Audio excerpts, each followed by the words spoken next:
Hello friends, welcome to the Soujanya kitchen. ఈరోజు మనము పకోడీ చేస్తున్నాం. దానికి కావాల్సిన ఇంగ్రీడియంట్స్ వచ్చేసి 4 ఎన్నెత్తం ఉల్లిపాయలు, 5 ఉల్లిపాయలు, శనగపిండి ఎంత ఉంటుంది, అది 1/2 kg అలా ఉంటుంది కదా, ఒక గుప్పెడు కరివేపాకు, బియ్యం పిండి, జీలకర్ర, కారం. ఫస్ట్ ఏం వేసుకోవాలి? ఉల్లిపాయలు వేయాలమ్మా. ఉల్లిపాయలు వేసుకోవాలా?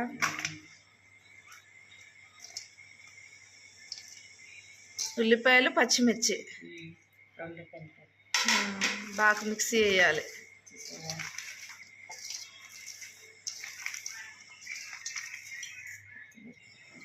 కరివేపాకు,